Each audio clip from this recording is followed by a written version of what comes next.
Stevensville and 102.9 FM on K275BS Missoula. It's time for Montana's only daily sports talk show, Nuanez Now. Watch the show statewide on SWX Montana Television. I like football! Now here's your host, Coulter Nuanez.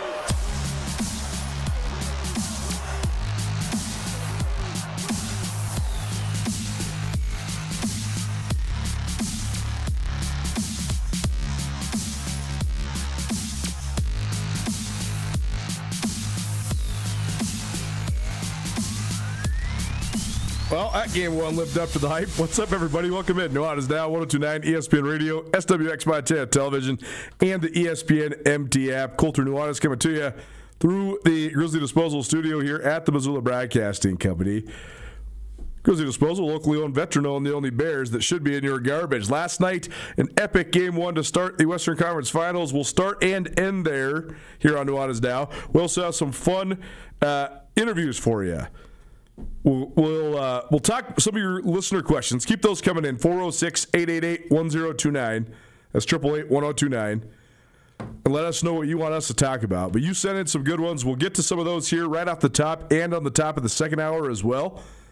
We also have some topics that we were talking about off air that we'll get to here, specifically surrounding legacy numbers, specifically about the Grizz legacy number. We'll also maybe touch on the Cats as well when it comes to football legacy numbers. Of course, number 37 for the Grizz, number 41 for the Bobcats. We also have a trio of guests from the Montana State women's track team.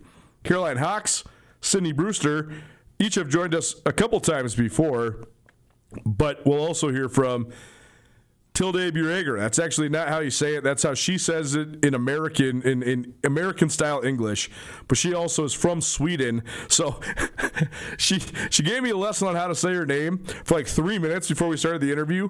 And she's like, you know what? That's not how people in America say it, and that's not how it's said in your guys' version of English. So just say it like this. So that's how you say it, like this. But she'll also tell you how do you actually say her last name. But she's a phenom. I mean, she was the most valuable athlete and the most outstanding athlete at the Big Sky Outdoor Track and Field Championships. Scored 25.5 points, more than any other athlete in the field, and she helped Montana State to their first Big Sky Outdoor Championship since 2003. So Hawks, Brewster, and Bureger will all join us coming up here in about, probably about 20 minutes. We'll also have our latest Treasure State's Best, highlighting some of the best track performances from the state. I think it's really cool that you have, about half of the state leaders right now in various track events are from small schools. Like, it's just cool to me that like the pole vault leader in girls track right now, for example, is from Sydney. The long jump leader is from Ritchie Lambert. I mean, those are tiny. I mean, Ritchie Lambert, that's a co-op. It's a tiny, tiny little town. The best high jumper in the state right now on the boys' side is from Superior. That's just cool to me. So we'll highlight some of those track and field storylines from the high school level. And that's all here just in hour number one. Hour number two, Dawson Hammond will join us. He's our latest senior spotlight. Dawson is a now graduated on Saturday, actually, from Malta High School, so congratulations to him. But he's coming to the Grizz next fall, so he's one of the best three-sport athletes in the state of Montana. He's really improved his athleticism the last 2 years in track, and I was very impressed with this young man. I think he's going to be an impact player for the Grizz. So that's coming up top of the 5 o'clock hour. And we'll also talk about a little bit more extrapolating of what we start with here today, and that is that the game one last night between San Antonio and Oklahoma City absolutely lived up to the billing. If you're very excited about this series, you should be even more excited about it now. A double overtime thriller, and the Spurs steal game one. Victor Wembanyama, dare I say, transcendent. This was one of the great playoff performances I have ever seen. 41 points, 23 rebounds. And I know, by the way, he blocked 3 shots as well. Played 50 minutes last night. And that helped San Antonio to a double overtime win.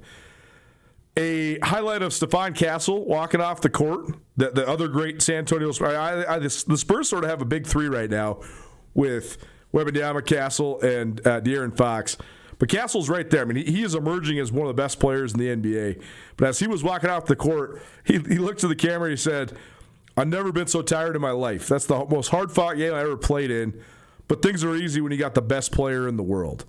And I thought to myself, we've sort of been hearing, there's this kid in France. There's this kid. He's a phenom. He's a freak. They're helping mold him into somebody that's going to be an instant impact in the NBA. You started hearing about Wembanyama when he's 16 years old. And you start hearing about this kid he's already over 7 feet tall. But you start hearing these legends that he handles the ball like Kevin Durant. He shoots it like Dirk Nowitzki. He's the greatest shot blocker in the history of basketball. And you're sitting there thinking, like, is this just a Paul Bunyan? Is this just like myth telling? And this kid is good, but he's just freakishly tall. Where are we at? And then this starts building in the basketball lexicon. And a couple years later, you get to see him at the Olympics. And you're watching this kid, and you're like, this kid's raw, he's skinny, but by God, is he the most fluid guy for his height? And I don't even think it's even close. Ever. You watch anybody that's over 7'3" run up and down the court, even the smoothest of the smooth are pretty clunky. Victor Wembanyama walks on water. It's bizarre to watch. It doesn't even make sense watching him do it. But then you get into the fact that even when he was 19 in the Olympics, you could see this edge he had. You could see the skill, all that stuff. Well, now here we are, fast forward to year 2 in the NBA. And I was thinking to myself last night, we've been hearing about this kid forever. And I think everybody that's known about Victor Wembanyama from a young age, or even if he was just introduced to you these last couple years, I think you could see the potential, the fact that the ceiling is as high as any player in the history of the league. And I think that we bide our time to get there on anointing somebody. I'm certainly not sitting here ready to anoint Victor Wembanyama is the greatest player on planet Earth right now. But when Stephon Castle said it's easier when you have the best player in the world, I started thinking to myself for the first time, wow, is Wembanyama actually the best player in the world? I don't think you can, just because of the proven track record of Jokic, you can't put him over Jokic right now. Shai Gilgeous-Alexander just won his second straight MVP. And even though the Spurs won last night, the Thunder are still the favorites to win their second straight NBA championship. So it's hard to put Wembanyama against SGA unless he outduels him here today. But like the second round of the playoffs was so indicative of the power that Wembanyama has right now. Rudy Gobert is one of the great centers of his generation. He's a Hall of Famer. He's a 4-time Defensive Player of the Year. Wembanyama straight embarrassed him in the last round. Minnesota had to go away from playing their best defensive player. He got taken out of the rotation. He was only in the game the last half of that series when Wembanyama wasn't. That removes everything that gives Minnesota an edge. That's bad for Gobert, and that's a great feather in the cap for Victor Wembanyama. And then he goes out and freaks out like he did last night. Again, I don't want to be prisoner of the moment. I don't want to put too much on this. But 41-23 to steal a Game 1 win against the team that's won the most games in the NBA over the last 2 years, the defending champions, the team that is the huge favorites to win the NBA championship, that's memorable stuff. That's legacy-building stuff. And again, I'm not ready to say Wembanyama's the best player on the planet right now, but if he's playing at his best, he's absolutely one of them. And the Thunder better watch out because Wembanyama, he's a revelation. It's Nuanez Now, 102.9 ESPN Radio, SWX Montana Television, and the ESPN MT app.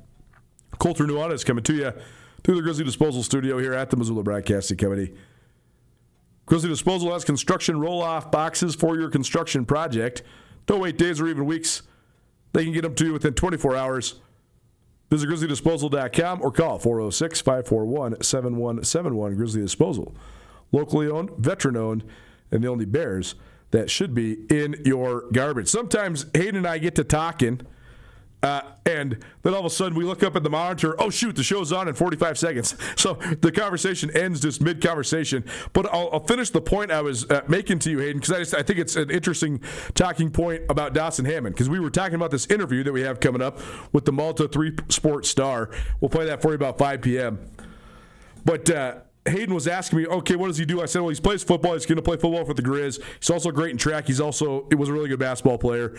And then Hayden says, well, what is he going to play for the Grizz? And I said, well, I'm not really sure yet. He's either going to play offense or defense. He's going to play receiver or safety. He's 6'1", 180 pounds. So he's about a skill player type of size.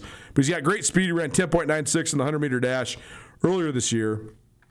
But then that's where we got cut off because Hayden was laughing, saying, man, it's crazy how many of these Montana kids that they just say, okay, you're an athlete. You're coming here. We're going to figure out what to do. Well, as I was saying before we got cut off by this fine radio show, so much of it is because when you play Class B or Class C in Montana, you play everything, right? Like, I don't know if anybody in the world knows if he's better at offense or defense, because in Class B, like, why would you take that guy off the field? He's a D1 athlete playing Class B football. That's why Malta's played for back-to-back state championships. That's why, they've had a lot of great players. Hammond drops this stat, teaser alert for the upcoming interview.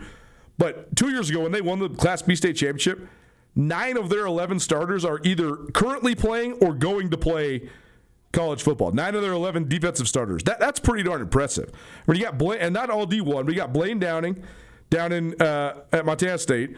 You got Leighton Erickson, who's from Saco, but he co-ops at Malta. He's also going to MSU. You got Dawson Hammond. So you got 3 D1 guys on a Class B team. It's a pretty good start.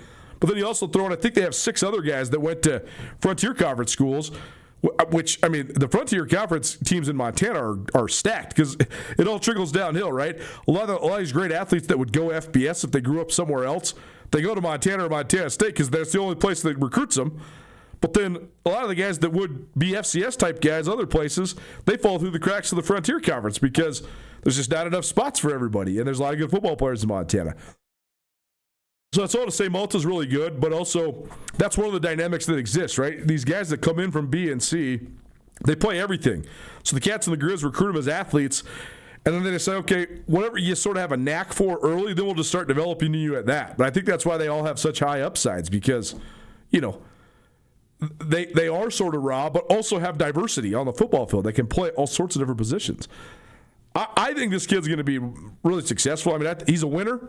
I mean, they won a ton in football. They've won a ton in basketball, and he's having a great track year as well. He seems really driven. I was impressed with this interview, so we'll play that for you here in about 45 minutes on Nuanez Now. 129 ESPN Radio, SWX Montana Television, and the ESPN MT app. Questions from you.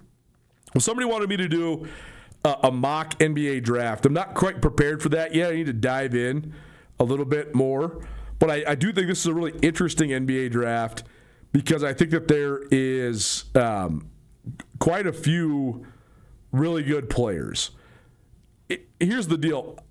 I don't watch high-level college basketball that much except for during the NCAA tournament.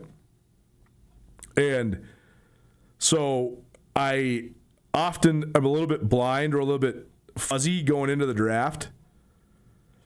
But also, there's been some drafts lately where there's only really there's 60 guys drafted. There's been a couple drafts where there's really only like 6 or 8 NBA guys in that draft. Like, they're all going to go get a shot and float around and be fringe guys. But in terms of guys that are actually going to be like, oh, I'm going to know his name next year when he's, a rookie, just so few guys. Well, this draft, I think, is stacked. I think for example, I think Dalen Swain from Texas is a lottery pick most years. The mock draft I'm looking at, Dalen Swain is projected as the 25th pick. So there's 24 guys better than him. That means it's a pretty darn good draft. I mean, think about how dominant Yaxel Lendenberg was in the Final Four for Michigan. Like, think about all the things he brings to the table. He's 6'9", 250 pounds. He handles it like a guard. He can shoot it. He's a winner. He's smooth. He plays defense. He's projected as number 12 pick. So that shows you, the quality of this draft, right? I think that usually if there's 1 or 2 or even 3 guys that are franchise-changing players, that's pretty epic. It's pretty rare you're going to get a 2003 draft where it's LeBron James, number 1. Of course, the outlier of all time, Darko Milicic, number 2. Carmelo Anthony, number 3, Chris Bosh, number 4, Dwayne Wade, number 5, and, oh, by the way, let's just throw in Chris Kaman, who was, not a franchise player, but an all-star for the Los Angeles Clippers. That's a pretty sweet top 6 in that draft. That draft also had other guys that went on to be impact players like Luke Ridenour, David West, Travis Outlaw, Josh Howard was an all-star once upon a time. Mo Williams was a good player in the NBA. Kyle Korver. That's a good draft. 2003 is a great draft. A lot of times, especially lately, it hasn't been like that. But this year it was. And so many of these guys are just one-and-done freshmen, but there are guys that I think are going to make huge impacts right away. I think A.J. DeBonsa from BYU is an instant, starting frontline type of player in the NBA. Darren Peterson has some questions about his personality, but he's an unbelievable combo guard out of Kansas. Cam Boozer, he's the son of an NBA player. His dad's Carlos Boozer, but, he was as diverse and skilled and versatile as any college big in a little while. Caleb Wilson at North Carolina, I think, is going to be an instant impact player as well. He's a 6'10" guy that's like a rim runner, but also can shoot it and handle it. He's a super impressive talent. Keaton Wagner out of Illinois. Darius Acup out of Arkansas. Kingston Fleming's out of Houston. He's a guy that's had multiple big moments in the tournament. Braden Burry's out of Arizona. I think all these guys, there's like 10 guys that would be normally top 3 or top 5 picks. So I think this draft is going to be really, really intriguing. That's all to say. I do know a little bit about this draft. I will put together some sort of a mock draft. Maybe we'll have that as an exercise that we'll do with somebody else, just going back and forth. So keep a pin in that one, but I appreciate the question. We also had a question yesterday about the Major League Baseball potential lockout. I'm going to save that one for when Jeff Safford's back around. My broad and entry-level opinion on that one is MLB does not want a lockout. They got some good momentum right now, and I think that would be killer. I think baseball has shot itself in the foot a bunch of times over the last 30 to 35 years, but certainly the strike and the lockout and the steroid scandal are the three biggest things that negatively impacted. So, it's low-hanging fruit. It's master of the obvious, but the Major League Baseball does not need a lockout. I'll tell you that. But we'll get more details next time Jeff is in the mix. The third question we got yesterday was if Montana and Montana State will ever get state funding for football. And to be fair, they do. They each get between 35 and 40% basically of their athletic department budget subsidized by state money. It's usually between like $6.5 and $8.5 million a year. That's what they're getting from the state. To put that in perspective, Sacramento State's getting between $24 and $28 million a year from the state of California. Different populations, different tax bases, different all that stuff. But the thing that's been so ironic and so challenging for the Montana schools for all these years is that they sell the most tickets and they produce the most revenue and they are the most popular teams in the league, but they don't get the same amount of subsidies as their peers do from the state, from the respective states that they're in. So they therefore have to generate more of their own revenue. Makes you more sustainable. It doesn't make you have more money. It in fact makes you have way less money. Like Sac State's covering a huge portion of its athletic department budget with state funding. So is Eastern Washington. So that any of your revenue, even if it's way less than Montana State, it still is going to you. So will Montana State ever get more state funding? I actually don't know the answer to that. On one hand, as a sports fan and as a sports analyst, I would say both tentatively yes and I hope so. But also as like a responsible Montana voter and homeowner and citizen, resident, I would also probably say, well, maybe we should make sure the funding's locked in for some other stuff first, right? Like let's get with education and healthcare first before we start funding college football. Got to take care of what. I'm not saying this college football doesn't actually matter. It certainly matters, and it's an economic engine, community uniter. It's a huge thing for the brand of Montana. But I think that I don't think we need to put pressure on politicians and legislatures to increase the funding to the football programs in state. I do think you could put together a pretty compelling argument about the economic driver that it would be if you did give them sort of a stimulus injection. But that's a different segment for a different day. Maybe we'll get to that when I have a more business-oriented guest joining us on the show. I wanted to get to number 37, but I don't really want to hash out the whole conversation I wanted to have. So instead, I'll prompt you guys, and then maybe we can make that be part of the conversation. Samuel Kim will join us later on this week. Ryan Tutel will also join us later on this week. Hoping to also catch Brooks Nuanez. He's working here at Missoula Broadcasting. He's been very busy though. He's pounding the pavement. He's doing a great job getting the word out and getting the advertisers on the air, making sure they're getting what they need. Hopefully he can sit down with us as well. But we'll hash out a little bit of this 37 conversation with one of those three, if not multiple of those guys. But the things that sort of made me think about this is a couple things. One, 2026 is a big year for anniversaries. It's the 50th anniversary of Montana State's 1976 national championship team. It's also the 40th anniversary of the creation of the number 37, and it's also the 40th anniversary of the construction of Washington Grizzly Stadium.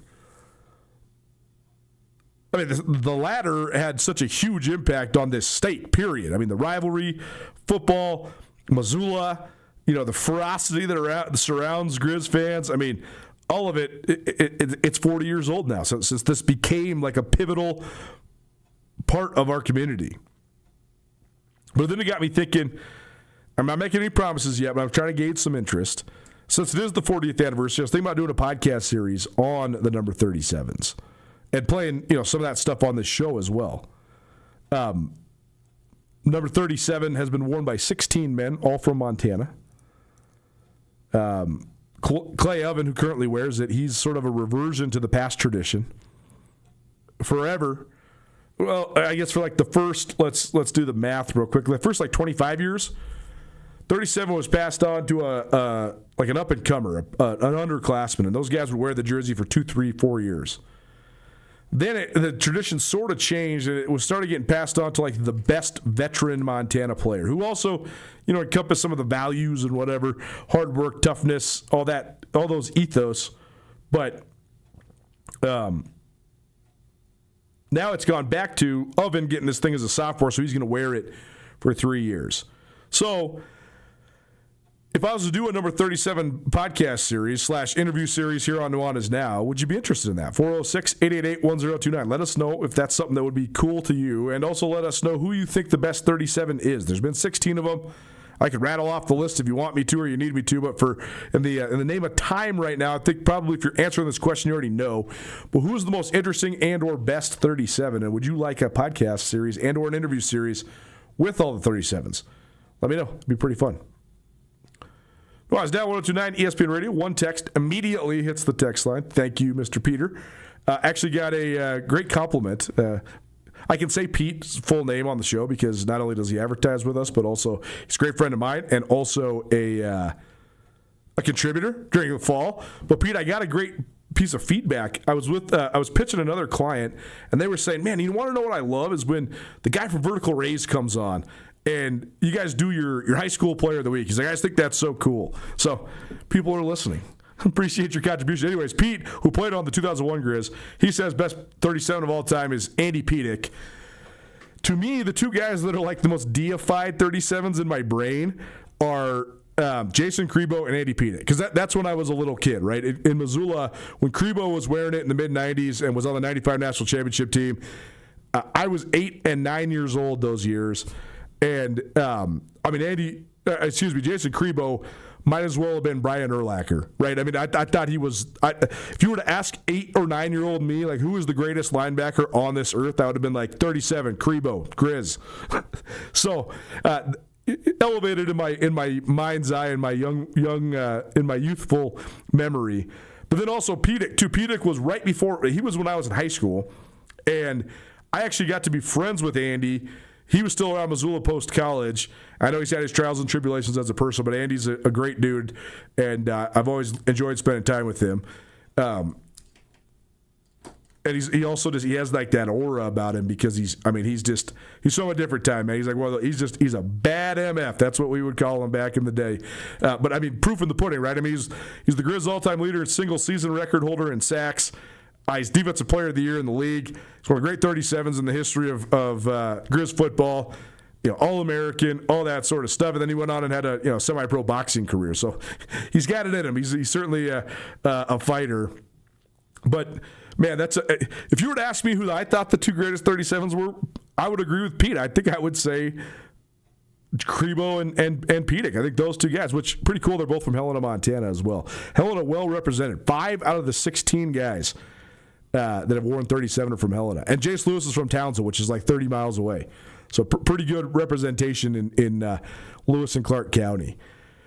Anyways, who do you think is the greatest 37? 406-888-1029. And also keep those talking points coming in. 406-888-1029. The stars of the week, the Montana State women's track and field program. We catch up with 3 of the standout Bobcats on the other side. Don't change that down. Keep it right here. It's 129 ESPN Radio.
DeMorris Buick GMC is ready to help you safely travel Montana's scenic roads in comfort and style. Stop by DeMorris today and test drive some outstanding SUVs. Right now, take advantage of closeout pricing on the uniquely designed and well-equipped 2024 Buick Encore GX with models starting at $28,895. Don't miss this opportunity. Go to demorris.com to preview our inventory of 2024 Buick Encores and then pay a visit to DeMorris Buick GMC on West Broadway in Missoula, your family-owned hometown dealership for over 60 years.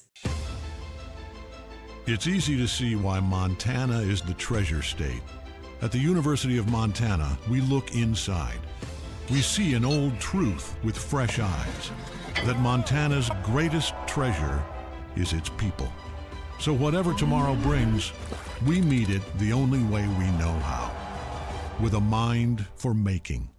Because what's made in Montana is remaking the world. ESPN Missoula Sports Center. Montana State's women taking home the Big Sky Conference Outdoor Track and Field Championship overshadowed several other stellar accomplishments by collegiate athletes from Montana, particularly on the men's side. Hello, I am Hayden Smith. Montana State senior Rob McManus was named the most outstanding athlete after winning his 3rd straight men's steeplechase title. The senior from Kashmir, Washington, finishes his Big Sky outdoor career with 3 conference titles and a silver medal in the event. He's already a 3-time All-American, and his season best time of 8 minutes 31 seconds will almost certainly send him back to the national championship meet. He currently ranks 12th in the nation in the discipline. For the Montana Grizzlies, Carson Bites helped U of M to a 3rd place finish as the Grizz scored 107.5 points, their highest total since 2002. Bites, a Missoula Sentinel product and former walk-on, continued his storybook breakout season. He helped lead the Grizz to a gold medal in the sprint relay and posted the top qualifying time in the 100-meter prelims before stumbling in the final and still finishing 3rd with a time of 10.49 seconds. He bounced back in impressive fashion by winning gold in the 200 meters with a time of 20.88 seconds. Other champions from Montana included Grizz senior Cadence Waller on the men's 400, Montana State senior Genevieve Lynch in the women's hammer, and Montana freshman Callie Wilson in the women's 100 and 200 meters.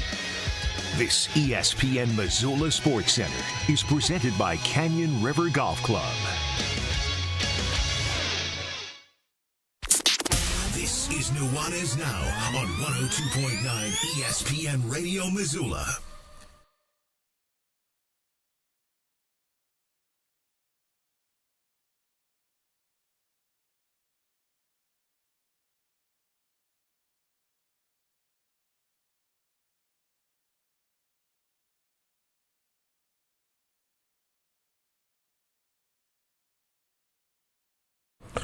Welcome back. 102.9 ESPN Radio, SWX Montana Television, and the ESPN MT app. Colter Nuanez coming to you through the Grizzly Disposal Studio here at the Missoula Broadcasting Company. Good question from a listener. So I asked you, who's the greatest 37 of all time? Somebody shot back and said, besides Tim Houck, who was the I guess do we call him the first or the second, right? Craig Paulson wore 37, then he passed it along to Tim Houck. That's what started this tradition. So Tim was the first to receive it, but actually the second to wear it. So like official, the second number 37. But the first to get it passed on to him. Tim Houck, of course, was a 3-time All-American, 2-time Big Sky Defensive Player of the Year out of Big Timber, Montana. Played for the Grizz 1987 to 1989. Helped lead Montana to the semifinals of the Division I AA playoffs for the first time in school history, and then went on to play 13 years in the NFL. That's the best 37 career in the NFL. There's no question. One of the interesting parts about the legend of 37 is that a lot of players wore it and were good. Some got hurt, but almost none had like crazy good or even got opportunities in the NFL. Todd Erickson from Butte was an all Big Sky player, but he did not make any impact in the NFL. Crebo, a lot of people thought was going to the NFL. He went to training camp, but it did not pan out. He decided to sort of walk away from the game abruptly. Pedic was sort of an undersized DN, so he didn't really get much of an NFL shot. Then he turned his attention to boxing. CJ Pitcher from Anaconda, who wore it from 2001 to 2003, he just had terrible shoulder problems. When he was good, he was great. He just really could never figure out a way to stay healthy.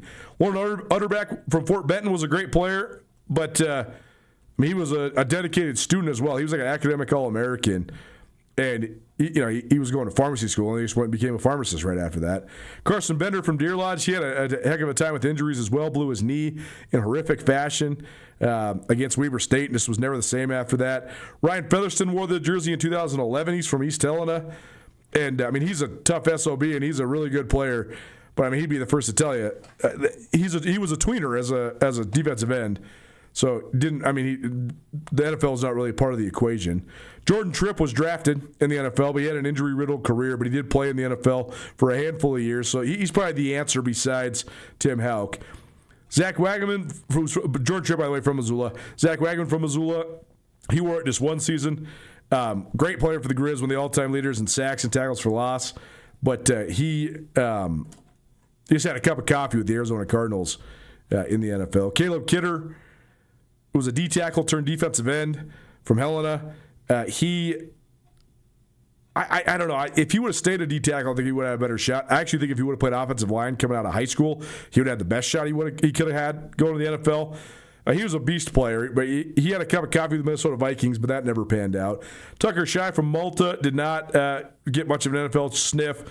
Jesse Sims, same deal from Stevensville, the late Jesse Sims. Jace Lewis from Townsend, he just sort of retired right after. He was done with football right after his career ended. Marcus Wellnell from Helena, same deal. Levi Giannicaro from Missoula.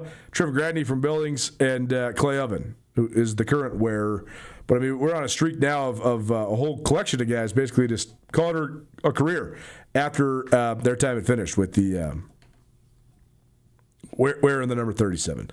Nuanez Now 102.9 ESPN Radio. No, we're up against it. So our Treasure State stars for this week, rather than highlighting a whole variety of individual performances, it's just the Montana State women's track and field team. Treasure State stars probably presented by Parkside Credit Union, a great place in western Montana to get a loan because Parkside Credit Union loves to say yes. 3 of the outstanding performers from last week's Big Sky Outdoor Championships. Well, it's now 102.9 ESPN Radio, as well as SWX Montana Television and the ESPN MT app. Checking in now with the Montana State women's track and field team. They are the Big Sky Outdoor Champions, and we have 3 guests here today. Caroline Hawks joins us for her second appearance here on the show. Sydney Brewster has been on before as well, and now her debut. Tilde Bureger joins us as well. She was the most outstanding athlete, most valuable performer, and the freshman of the year. 3-peat for the freshman at Montana State. Ladies, thanks for being here. How you doing? Congratulations. Thank you. Yeah, we're doing good. We're still on cloud 9. I'm sure. So, Caroline, we'll start with you. First of all, you guys had a good cushion going into the 4x400 meters. but you guys put a stamp on it by winning that event, and it was so fun to watch the stream and watch you guys as it sort of settled in that you'd won the championship. So take me through how you're feeling going into the relay, and then when you cross in first place with a great time and you realize, wow, we just won this thing in decisive fashion, what that moment was like for you and your teammates. Yeah, we went down to warm up, and the word had spread that we were going to win, and that NAU had pulled all their girls from the 5K, so we had secured our win, and so we all kind of started to cry actually heading down to warm up. We were so excited, but our coach was still like, you need to focus on the 4x4. We want to finish this out with a gold medal. You get to focus on your events and get a win. So that's what we went to do, and there was a rain delay again, so we had to sit and wait again before the 4x4. But then we ran it, we did it so well, and we crossed the finish line. Just so excited to have the whole team there. Everyone was chanting MSU, and everyone was just so excited. Well, you mentioned the weather. Tilde, how were you able to stay mentally locked in? Because there was 3 different delays where you have to stop and everybody's got to go inside. So how do you sort of stay focused when there is so many different delays? Yeah, no, definitely. That was definitely one of the main challenges, I would say. And for me personally, I got away with it pretty well. Like, most of my events was pretty much on time. There was definitely worse delay for other people where lightning struck right as they were getting in the blocks and stuff. But no, definitely before my race, it was just cold, I was wet, it was raining, and I just wanted to get it over with. But I think just being focused on what you wanted to do, and that being in the moment and knowing that this is still really important, even though the weather is what it is. And it was the same for everyone, so we were all in the same boat. Cindy, take me through sort of your mentality coming in to this meet, because you were heavily favored in the shot put and one of the main contenders in the discus as well, but that doesn't mean anything when it gets to the actual outdoors. So how are you able to sort of channel it and come up with the huge marks like you did? Yeah, I think definitely relying on the training that we've been going through, and I think coming from Oregon, I'm used to the rain, I'm used to training in the rain, so it wasn't really anything new for me. But definitely just going in there with the open minds of hey, it's just another meet, just throw your throw, you don't need to do anything special to win this. Caroline, there was a cool moment when Libby Hansen and Tatum Richards shared the pole vault championship, and when they were on the ESPN Plus stream, Libby mentioned hey, we came here to win this meet, and it's been a really long time. I was going through the record books, not just since 2003 for Montana State, but only NAU and Sac State has won this meet over the last 23 years. I mean, this is historic for everybody in the conference, for somebody besides Northern Arizona, basically, to win this thing. So what gave you guys the sense of belief that you could come in and take home the team championship? I think our women's team is so close, and this is something that we have talked about as a team. Our team is really old. We have a lot of seniors. So this is something that we have talked about every indoor and outdoor conference for the last 4 years. And so I think for the last 4 years, we've been building this trust in each other, this confidence in ourselves, and then getting to this point where we've had an older team, the most talented team. And then honestly, I think on the day, we just kind of put the team scores aside, and we all just focused on our individual events and what we could do towards the team, but we weren't too focused on what other people were doing or who was missing points, who was getting more points. We were just doing what we could do and what we could do for the team, and then just leaving the rest to everyone else and trusting our team. Because you guys have been close and in the mix and have gotten second multiple times, do you think that was motivating for just the group, knowing that you were sort of knocking on the door?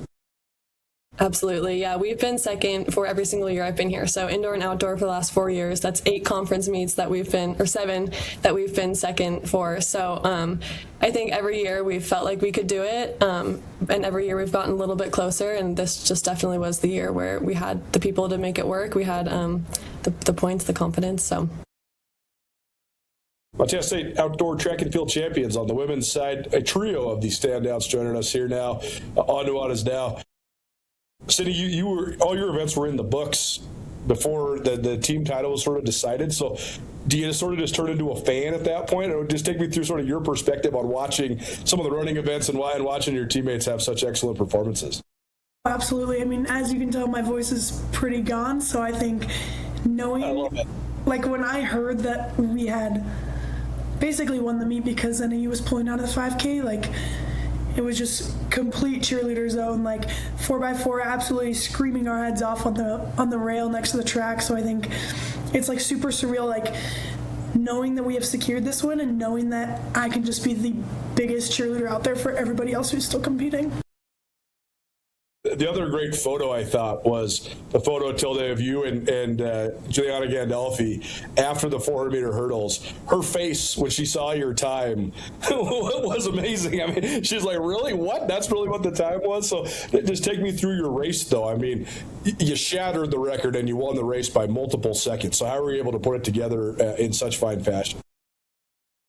That's honestly a good question, and I'm still kind of shocked. And like the pictures after the race says it all. Like it was just disbelief. I was just getting in the blocks before the race, probably with not a single thought in my head. I just was like obviously I was going for gold, and I felt really good. But the whole race just felt like any practice rep or like any race I've done this season.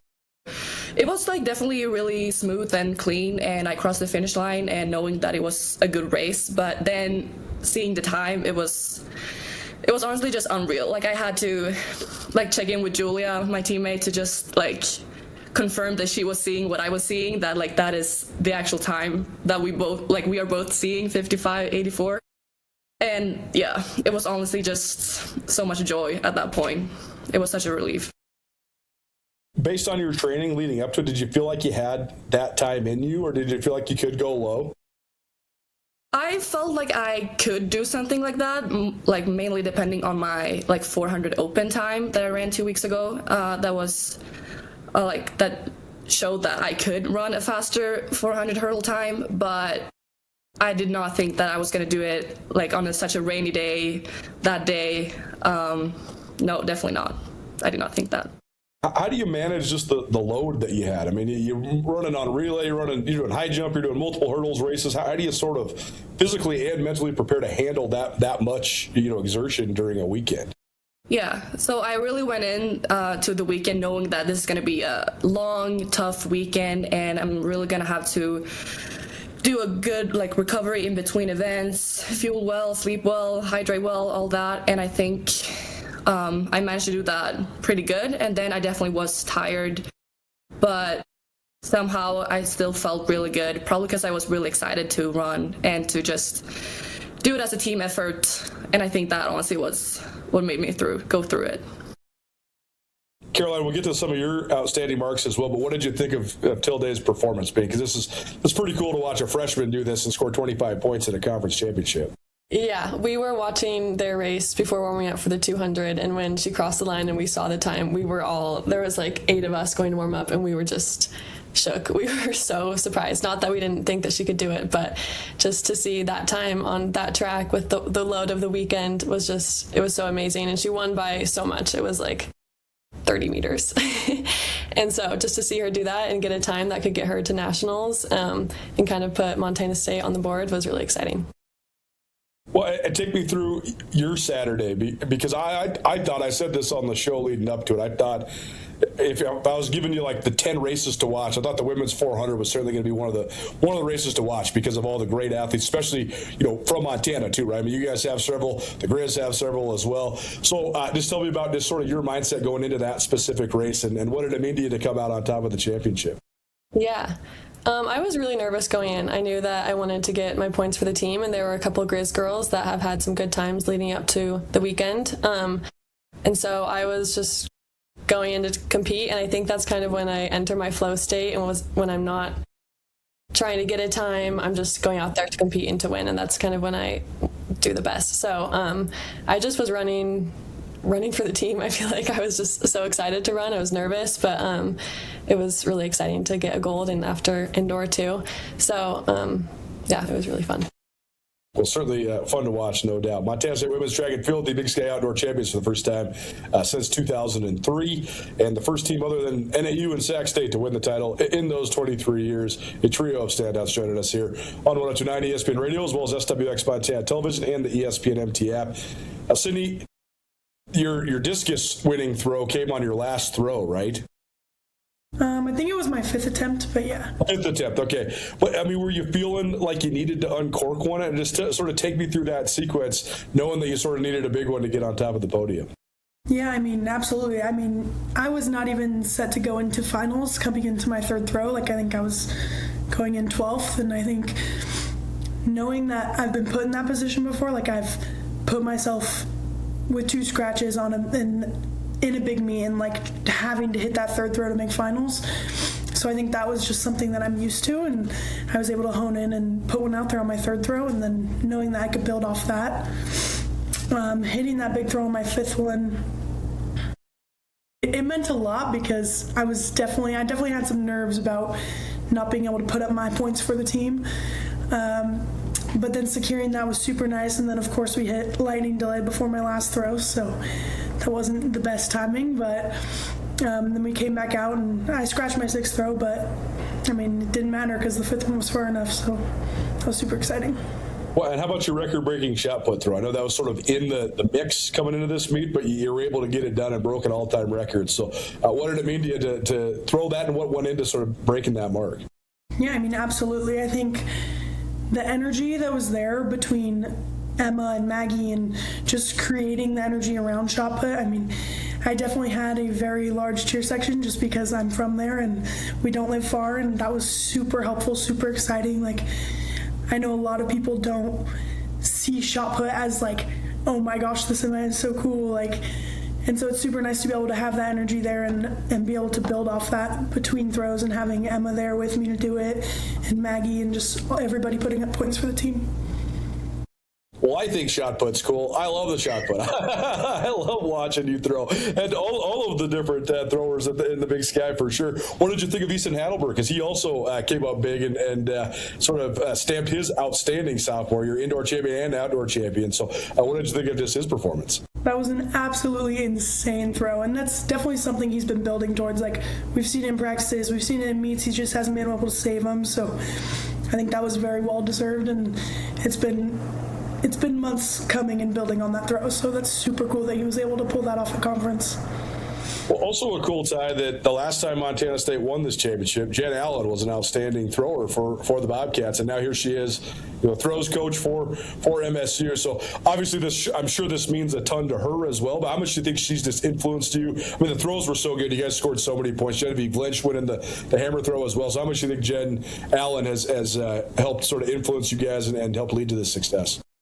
Absolutely. She has influenced so much, like, she has instilled so much passion in us for this sport and for throwing, and she's an amazing human, and that makes us want to be better. And I think, like, having her there while we're creating these moments for ourselves is something that not a lot of people get to experience. Like, being able to break her records that she has when she was here and having her be the one to coach us to do that, I think that's something super special. Well, it's very cool. Tilda, you got to tell us about sort of your path to Montana State. That you're from Sweden, right? Yeah, so tell us about how MSU landed on your radar, how you made your way to Bozeman. Yeah, so I'm not sure I even knew like where Montana was on the map, and definitely not Bozeman. I'd never heard of it. I was just like talking to different schools through like a recruiting agency kind of that helped me get in contact with coaches, and I talked to Coach Peck on a call, and it sounded very interesting. He talked about like a lot of the good sprinter girls, like Caroline, one of them, and just sharing their really good times and the 4x4 and all that. And then I was on a call with some of the sprinter girls, and I just really enjoyed talking to them, and they seemed like amazing people. And yeah, it was just I had a good gut feeling about this place. So yeah. Did your freshman year, I mean, you're obviously a driven athlete, but did it live up to expectations? I mean, what were some of your goals coming in, and did you expect to have like this level of a performance your first outdoor season?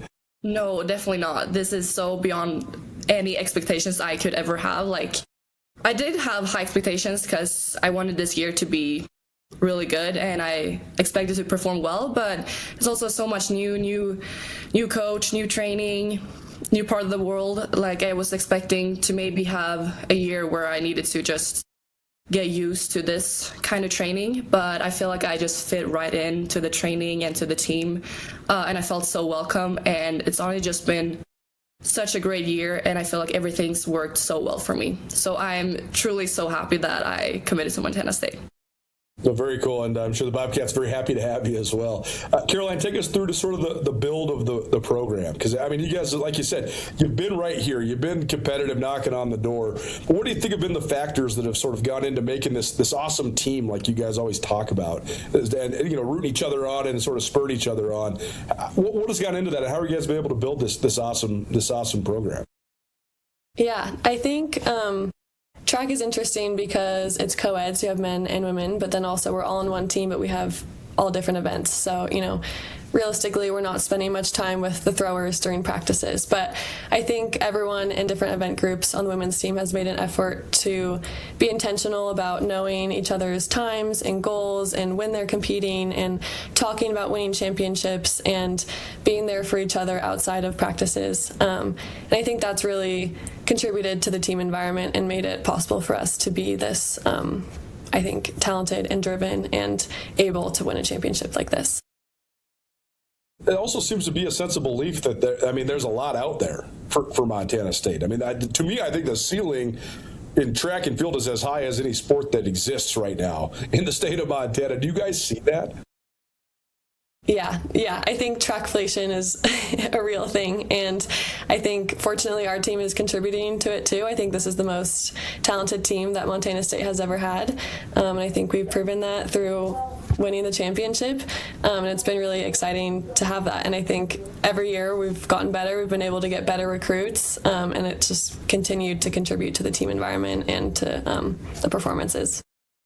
Well, this is not it for you guys. All you ladies get to continue competing in various events. So, first, Caroline, you can start. How do you sort of turn the page? I mean, you're on cloud nine right now, but now you kind of have to reset for the regional. So, how do you sort of balance enjoying it and sort of soaking it in, but also getting ready for an elevated level of competition?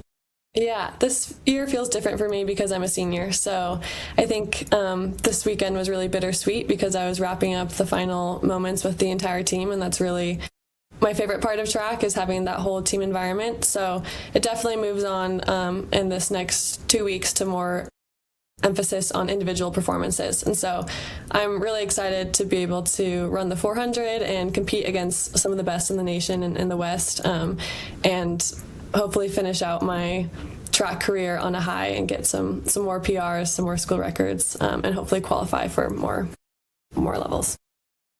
Sydney, how about for you? What sort of goals do you have going into the regional, and how do you sort of reset your mindset going into your next competition? Yeah, I mean, I think there's definitely like a time to take for winning that championship and celebrating and like being in awe of it, and then I think there's a time to like lock back in and dial in training, and I think that starts today with practice and lift today, like going back at it, knowing that I have a couple work sessions that I can build on, and then I have to be able to hit that big throw in 3 throws at regionals because you don't get finals. So I think I've put myself in a good position to be in that top flight, and I think that's really going to help me build off that conference championship and just go into the 3 throws knowing what I can do. Totally. How about for you? What are some of your goals going into regionals? Yeah, first of all, just making it through day 1. I'm going to take every race by itself, but then definitely like the big goal is to qualify for nationals with both the 4x4 and the 400 hurdles is the goal. Well, while we got you got to tell me the Swedish pronunciation of your name, because you gave me the grace to say the American pronunciation, but you got to say it because there's no way I can replicate this, just so that in case your parents or anybody else hear it, we got it right. Okay, so it's Tilde Bjarager. Very good. I could never replicate that, but a beautiful Swedish accent for sure. Anything else you guys have to add just about this moment for you guys in the program, or just how this is sort of settling in and sinking in for you? I mean, I think it's just setting a new standard. Like, we could build off this every year to come, and we have amazing recruits coming in, so this won't be our last championship. Well, it's pretty awesome, and a good job by all of you involved with Montana State women's track and field. It was a very fun and a thrilling afternoon to watch on Saturday as it came down to it. But great job. We appreciate you for spending some time with us, and best of luck at the regionals.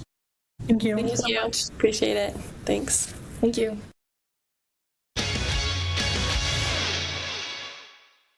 Life and sport.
Les Schwab changed the tire game more than 70 years ago.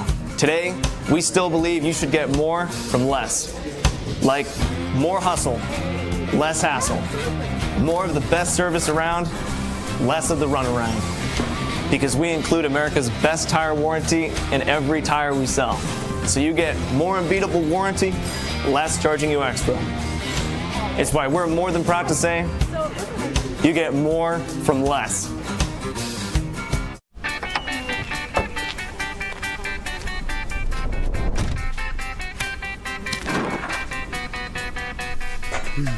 What do you expect me to say to her? She's getting married in 30 minutes. We're doing everything we can. John, can you hear me? John?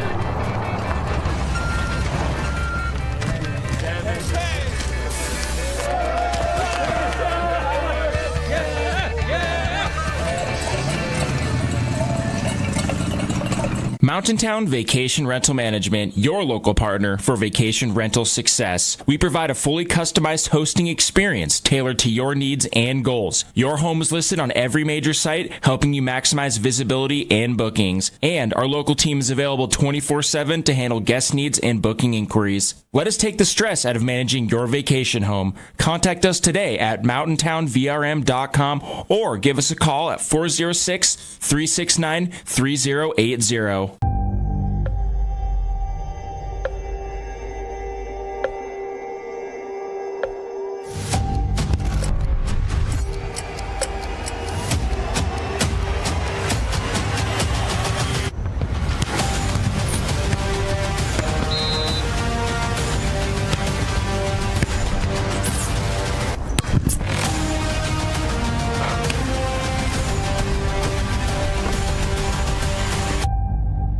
Is now on ESPN Radio.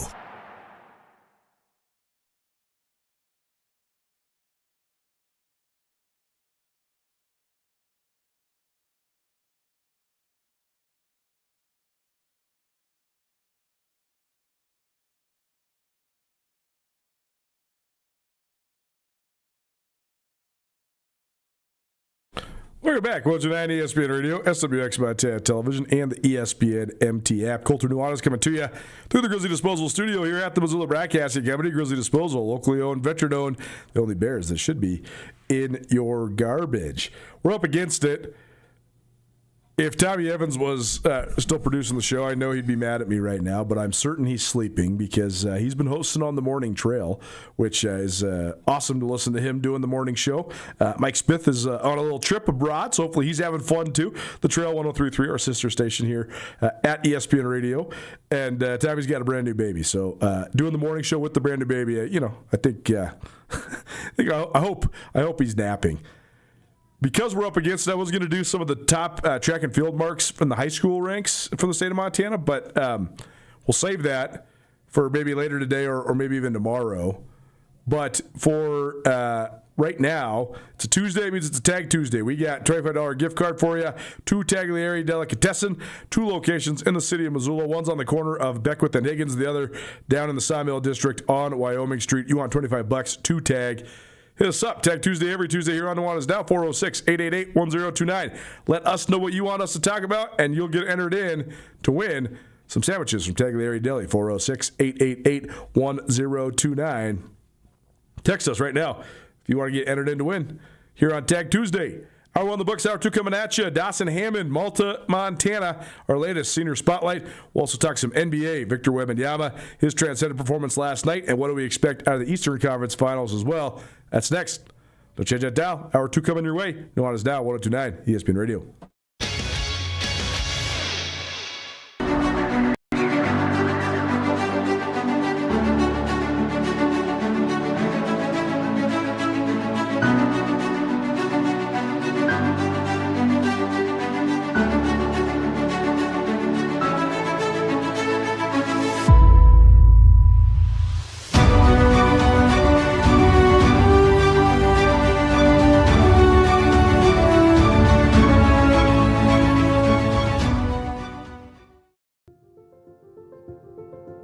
Life can change in an instant. If you've been hurt in an accident, suffered from medical negligence, or are facing criminal charges, you don't have to face it alone. At Ryan Miller & Coburn, we're here to listen and fight for you. We're your neighbors, traveling across Montana to stand by your side as your link to justice. Real people, real help, right here in Montana. Ryan Miller & Coburn, your Montana attorneys. DeMorris Buick GMC is ready to help you safely travel Montana's scenic roads in comfort and style. Stop by DeMorris today and test drive some outstanding SUVs. Right now, take advantage of closeout pricing on the exceptionally designed 2024 Buick Envision with models starting at $39,795. Don't miss this opportunity. Go to DeMorris.com to preview our inventory of 2024 Buick Envisions and then pay a visit to DeMorris Buick GMC on West Broadway in Missoula, your family-owned hometown dealership for over 60 years. Around here, we see a lot of people head out. No matter where they're going, we just make sure they're ready. Before you hit the road, get a pre-trip safety check at Les Schwab Tires. It's free. Plus, this May, save up to $200 on select sets of 4 tires. If we can't guarantee it, we won't sell it.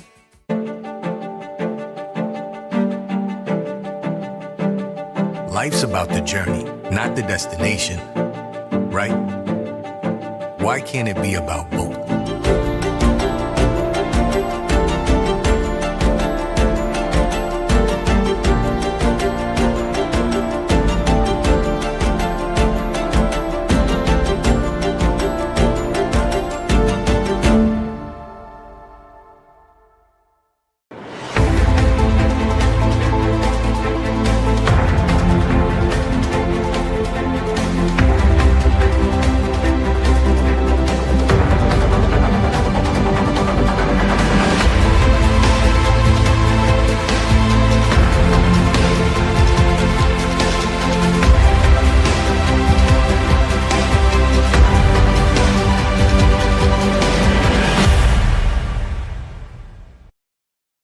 ESPN Radio for Western Montana, KKVU HD3 Stevensville, and 102.9 FM on K275BS Missoula. ESPN Missoula Sports Center. Montana State's women taking home the Big Sky Conference Outdoor Track and Field Championship overshadowed several other stellar accomplishments by collegiate athletes from Montana, particularly on the men's side. Hello, I am Hayden Smith. Montana State senior Rob McManus was named the most outstanding athlete after winning his 3rd straight men's steeplechase title. The senior from Kashmir, Washington, finishes his Big Sky outdoor career with 3 conference titles and a silver medal in the event. He's already a 3-time All-American, and his season best time of 8 minutes 31 seconds will almost certainly send him back to the national championship meet. He currently ranks 12th in the nation in the discipline. For the Montana Grizzlies, Carson Bites helped U of M to a 3rd place finish as the Grizz scored 107.5 points, their highest total since 2002. Bites, a Missoula Sentinel product and former walk-on, continued his storybook breakout season. He helped lead the Grizz to a gold medal in the sprint relay and posted the top qualifying time in the 100-meter prelims before stumbling in the final and still finishing third with a time of 10.49 seconds. He bounced back in impressive fashion by winning gold in the 200 meters with a time of 20.88 seconds. Other champions from Montana included Grizz senior Cadence Waller in the men's 400, Montana State senior Genevieve Lynch in the women's hammer, and Montana freshman Callie Wilson in the women's 100 and 200 meters. This ESPN Missoula Sports Center is presented by Canyon River Golf Club. It's Nuanez Now on 102.9 ESPN Missoula. Watch the show statewide on SWX Montana Television.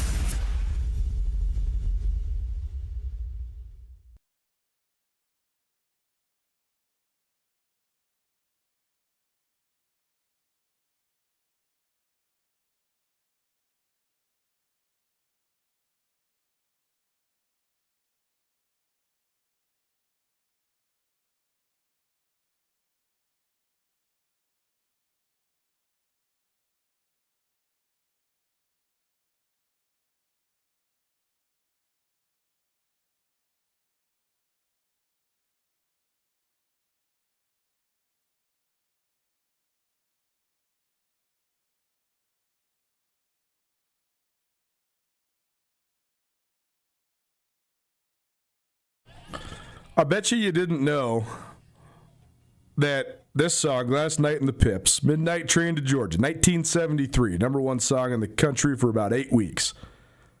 Last Night in the Pips came out on Motown, 1966, right after the Supremes had really broken through and made it big.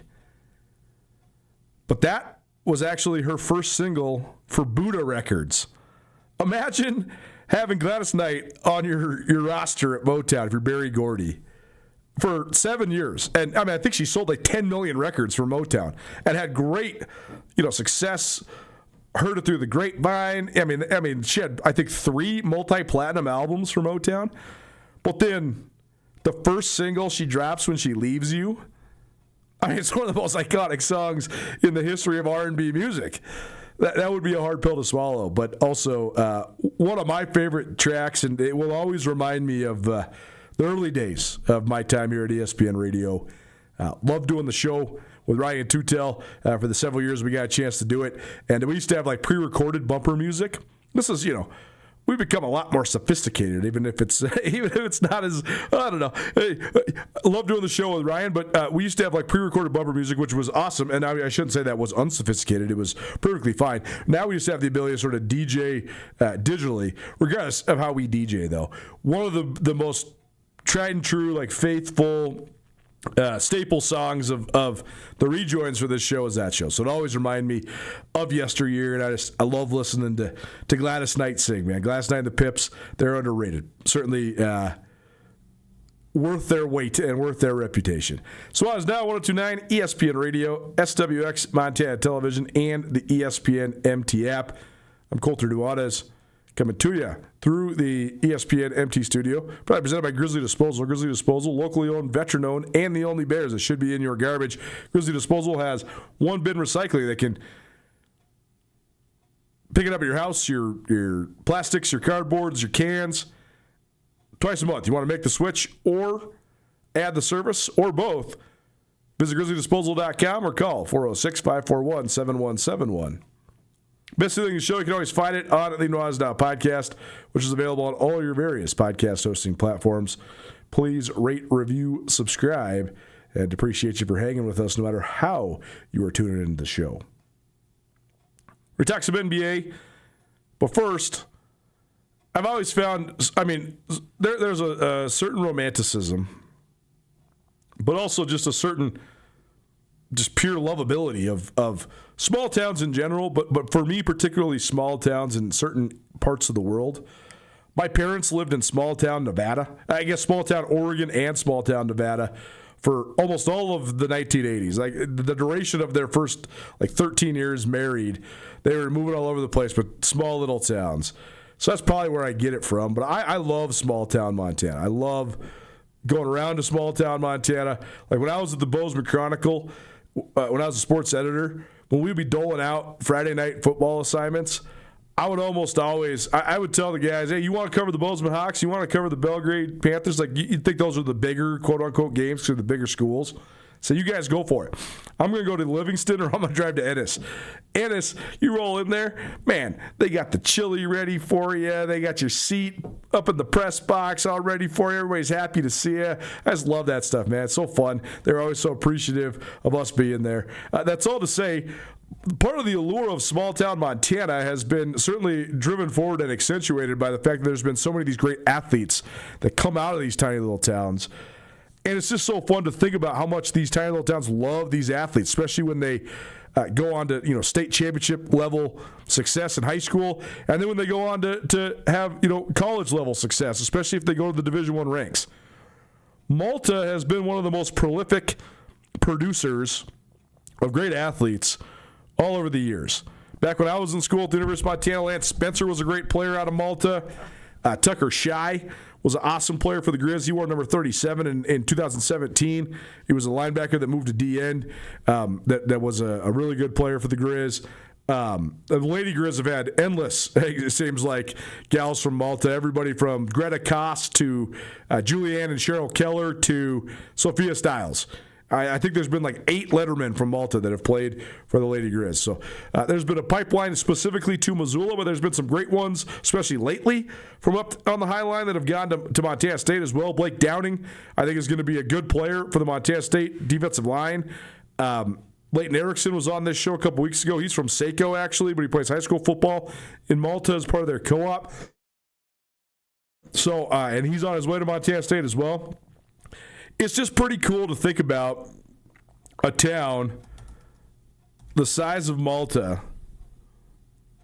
that's churning out like this level of athlete, right? I mean, as I mentioned off the top, Dawson Hammond is one of 9 players that were on the Malta 2024 state championship team that are going on to play in college. Hammond's going on to play for the Grizz. A couple of those guys go to the Cats. And a whole bunch of other guys are going to the Frontier Conference. 9 out of your 11 stars at Class B school are going to play college football. This is a 1,900-person town. That's pretty wild to think about. It's pretty cool, pretty impressive. I thought this interview also was very impressive. Our senior spotlight is probably presented in part by McElmurray Homes. McElmurray Homes, founded by Blaine McElmurray after his successful career in the NFL. Blaine McElmurray knows exactly what it takes for small-town athletes to work their way up through the ranks and to be able to make an impact at the college level. He was from Troy and then became an All-American for the Grizz. He's used that work ethic to develop one of the best custom home building businesses in the state of Montana. McElmurray Homes, proud supporters of high school athletics across the Treasure State. Here is Malta's finest. Senior Spotlight, probably presented by Dazzler's Car Wash. Checking in now up on the High Line. Malta now graduate Dawson Hammond joining us here on Nuanez Now. I usually say senior, but the senior year now in the rear view for a couple of days here, Dawson. So first of all, congratulations. How you doing? I'm good. Yeah, just graduated, like you said, and still got track and everything going on, but it's kind of weird. Yeah. So how's that going to go? Because you got a couple weeks here till state. So yeah. I mean, probably kind of nice to be able to just concentrate on just track, right? Yeah, it is. But you kind of get out of the regular flow of things, just not getting up for school, and you got to find things to fill your time with, and whether or not you're lifting, doing whatever, but then obviously track practice too. So it's nice, though. It is nice to get a little bit of time. We're going to get into your whole athletic career. 3-sport athlete up there at Malta. Had a great football and basketball career, and now trying to finish it strong. So, first of all, how's track been going? I mean, take me through sort of your track season so far this year. It's going great so far. I always just think if I'm healthy, that's the best thing possible. But I've had a lot of good track meets. I've broken my records I have school records in the 100, 200 short relay, and then getting close on the 400, and I've broken those multiple times throughout this year, and I've won a lot of meets and just had a lot of success so far. Districts went well. I scored 48 out of 50 possible points, so it's been good. I can't do much better than that for sure. Well, you're flirting with the 11-second mark. I know you've been right at 11. So are you? I got there. Did you? Heck yeah. I did, yeah. Nice. 10.96. Oh, nice. Oh, yes, you did. Okay, I'm looking at your athletic.net. Oh, yeah, you did at the Lions meet. That's awesome. So what did that feel like to run under 11? That's been a big goal of mine for a long time. So that was surreal.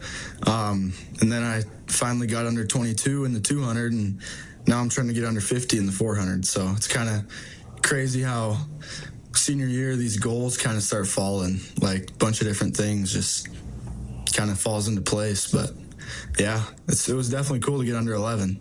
Well, compare and contrast the 100, the 200, and the 400. Because I think some people might think, well, they're just all sprints, but they're definitely a lot different races. But they can sort of complement each other when you're training for all three, but also they're totally different when you're competing in all three. So just take the people through sort of making all three of those go together. Yeah, well, it's they're definitely a lot different. I will say that. The 400 is probably the most beneficial for me when I'm running the 200 and the 100. A lot of guys that only do the short ones, the 200 is a long ways for them, but the 200's right in my wheelhouse. It's the perfect distance, I think. I actually just gave my valedictorian speech about the 400 and how it correlates to my 4 years of high school, because I don't like it very much. It's not very fun. It's pretty painful, and I'm usually puking at the end of it, but that's the hard one. The 200's not bad just because of the 400, and then the 100 is my favorite because it's nice and short, and it's kind of comes down to who can put the race together. But running the 400, it seems like builds a lot of toughness. So I mean, have you seen that? Is that sort of what you try to convey in your speech? Yeah, it is. Yeah, a lot of that was about just how mentally challenging it is, but how much, like, how worth it is. Just because, like, everything that I do seems easier just from doing that, because it's, I don't know, it's just so tough on your mind. And I really don't like it, but but you'll remember it always, right? Oh yeah, I will. Yeah, I will. And I'm sure I'll have my kids doing it, and once you start it, you kind of get stuck doing it if you're any good at it. So, Senior Spotlight, proudly presented by McElberry Homes.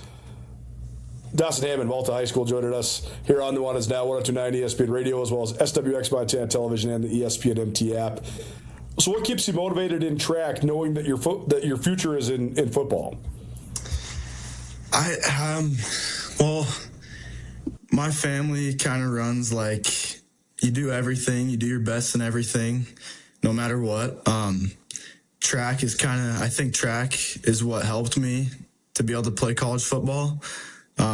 Last year I started running some good times, and then football coaches started noticing that. And I don't know, I'm just a competitive person, and I just like to do things. And obviously I'm fairly good at track, so it makes it a lot more fun. And when you're competing for state titles in anything, it's important to do it and do it to the best of your ability. So. Well, and the constant competitiveness, I think, certainly is going to help drive you forward as an athlete for sure. And you mentioned, I mean, you ran some great times as a junior, too. Do you think that helped you get noticed in recruiting and has helped lead you to sort of your opportunity with the Grizz? Definitely. I think so, yeah. A lot of times, track is the most important thing for a lot of football players, and a lot of times some football players don't do it because they're afraid to get embarrassed and show what their speed's really like. But track is probably the most, I mean, I was always told that it's like you find out how fast you actually are, I guess is how I want to put it. But football coaches notice that stuff, and you can't lie about it. There's no lying. So definitely helped me get recruited, I think. That's why I love track, man, because your time is your time, and that's your time, and that's it. Yeah. It's great. It also seems like it's a great – I love following it in Montana, too, because I feel like it's a great way to open doors, right? Like, you can watch you play football, and you can say, okay, it's Class B. You know, how fast are these guys he's going against? But when you see 10.96 on the stopwatch, you know exactly how fast you are. Yeah, you can compare it to anything. There's no going against it. Yeah, that's awesome, man. Well, good for you. So we'll sort of just go back in time, then take us through basketball. You had a great basketball year as well. I did. How much do you think? Do you love basketball? Are you going to miss playing basketball when you get to college? I will. That's something I've thought about before. It's obviously sad when things like that go away and you don't play basketball anymore. It's not like golf where you just can go do it all the time. And I had a great year. I loved my coach and my teammates. It was definitely a season for the ages just because I was the only senior. We had no juniors, and then it was all sophomores and freshmen. But it was the funnest year of my high school career. And I was just lucky to be around those people and such great coaches and stuff. But I'll definitely miss it just because it was kind of the sport that I loved first. My dad he is a high school coach, basketball coach. So I kind of grew up around it. How much did they help to grow as a leader, to sort of being the only senior on the team this year? Yeah, I mean, it was definitely tough with a bunch of young guys dinking around all the time and stuff, but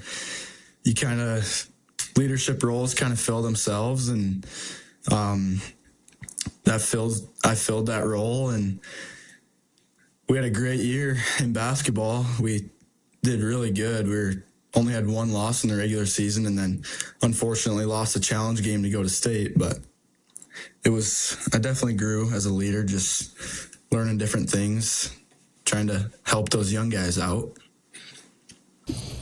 Well, then let's talk about football then. You've had an awesome football career, and you're headed to the University of Montana next fall. So, first of all, just tell me about the program up there, because, you guys have won a ton of games. You played for multiple state championships, won a state championship. So what's gone into the success that you guys have been able to build up there in Malta? Well, I think back when I was an 8th grader, our coaches were like, yeah, we gotta get something going in the off season, like weights and doing workout on the field. And so my 8th grade, going into freshman year, we started doing that every morning at 6 a.m. And that I think that was the major stepping stone for us. Like, we had a ton of great athletes last year and this year. And just, I think being in the weight room and stuff, like, obviously all those big programs throughout the state are doing that all the time, and that's why they're successful. But I think it was just definitely the coaches setting that type of stuff up and getting that going for us, and then just all of us kids having a good drive to do that and get better. And you've had some great athletes that have come through there as well, right? I know Blake down there playing for the Cats, and Elaine Harrison's played some in Malta too, coming over from Seiko, and yourself too. So, that's just the tip of the iceberg, right? You guys had a bunch of good players up there in Malta. Do you think that comes from the training, or does that come from just like having competitive guys around you, or how have you guys been able to produce so many great players in a small town? Yeah, well, it definitely comes with the training, but I think as you have a winning program, that just kind of builds everything else. Like, young guys, it starts with the young guys and what they're doing, and then that correlates to when you get older. There's been, like you said, tons of great athletes coming through here. Like, I looked back at our season when we won that championship my junior year, and 8 out of the 11 guys starting on defense are playing college football. Right. And that's pretty crazy for a school that only has not even 150 kids in it. And then we co-op with Whitewater Seiko, which Whitewater has like maybe 8 kids in high school, and Seiko's about that small too. But there's definitely just a lot of humble small town people around here, and I think that kind of helps as well. So a lot of pride in the community up there, it seems like, too. Yeah, sports are a huge deal, and a lot of people supporting you at all times.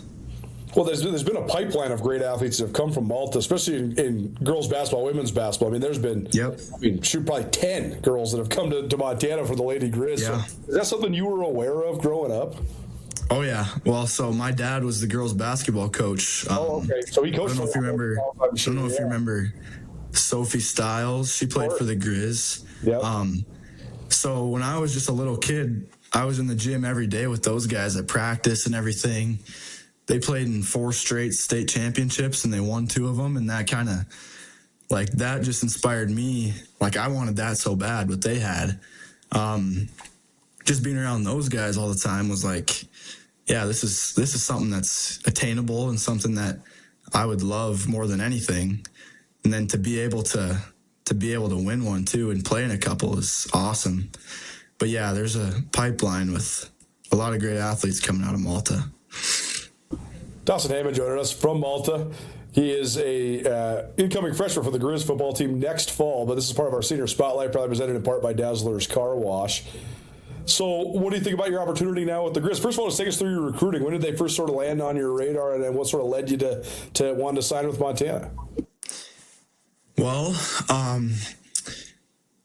I got a lot of interest from frontier schools kind of throughout Montana, North Dakota. And then finally, it would have been towards the end of my senior football season where the Grizz kind of started reaching out. Tim Houck, I'm sure you remember him, and he started texting me, and finally I got the call one night, and they were going to give me an offer, and I thought a lot about it because, I had great opportunities at those smaller schools as well, but I knew that if I didn't take my opportunity here, I'd regret it down the road. And it's always been a dream of mine. Originally, it was to play for the Bobcats. Just both my parents went to Bozeman, but it's always been a dream of mine to play at the Cats or the Grizz just because of how big of a deal it is in Montana. And I knew I could do it. I know I have the traits that can allow me to go there and be successful. And yeah, it was surreal, and I'm a big Grizz fan now, so it's kind of crazy.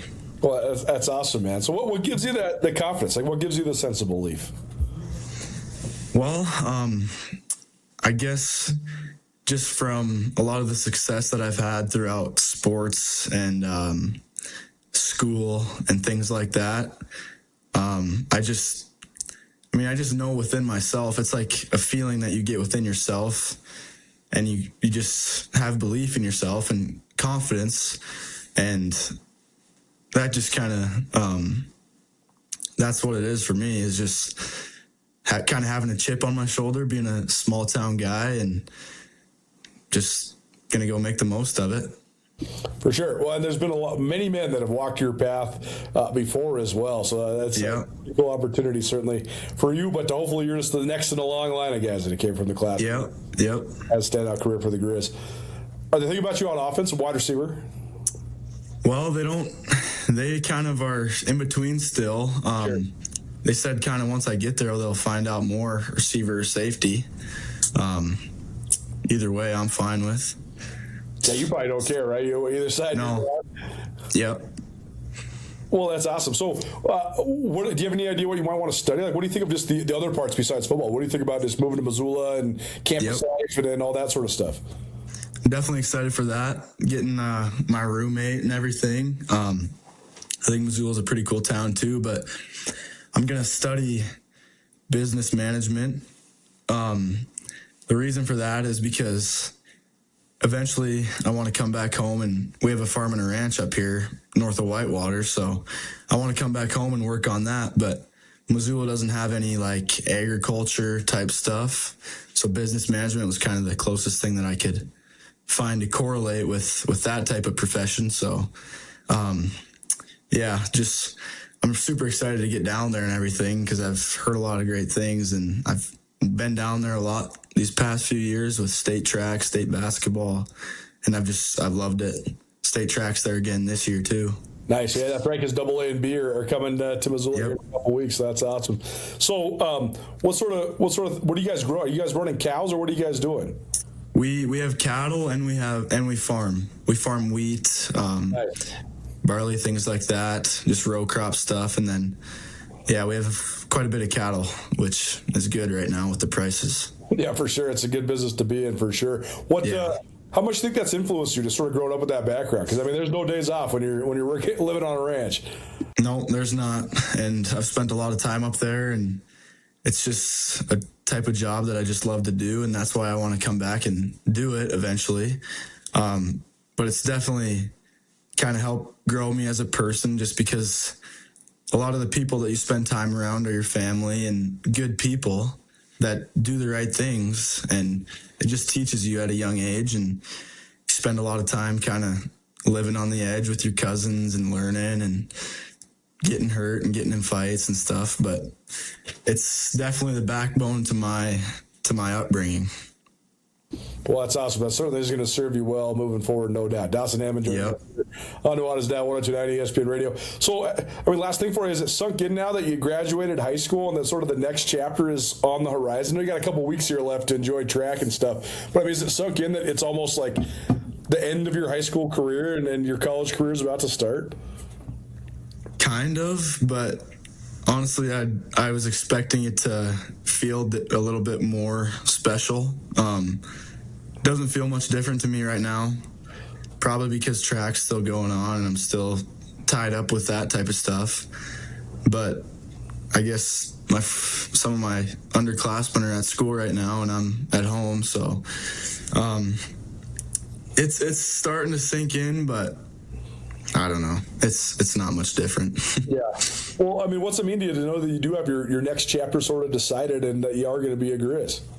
That's definitely a good thing that I'm happy for. A lot of my classmates are still kind of trying to figure out what to do, so it was nice to have that set in stone back in January, like figuring things out, knowing that I'm going to be going down there, knowing what I'm going to be doing. That's definitely takes a lot of stress off of me and a lot of thinking that I don't have to do. So that's definitely nice, yeah. Well, thanks for doing this, man. We appreciate it. It's good catching up, and we'll be doing the show actually probably down from the track meet. Win State is here in Missoula, so we'll certainly come say what's up. Best of luck with everything, man, and thanks for sharing your story here. Yeah, I appreciate this. Thank you. Dawson Hammond, Malta High School, recent graduate. Our senior spotlight is probably presented in part by Dazzler's Car Wash of Missoula. Dazzler's Car Wash, the most thorough and efficient car wash you're going to find in the Garden City. Get yourself one of their unlimited packages, starting at $34. By the time you're getting your car washed for the second time in a month, it's basically giving yourself a free car wash. Treat your car like it deserves to be treated all summer long at Dazzler's Car Wash of Missoula. Take a break, come back, talk some more NBA, and get to some more listener questions. You got some? Text us, 406-888-1029. Appreciate you participating. Hit us up, 406-888-1029. Nuanez Now, back on the other side. It's 102.9 ESPN Radio.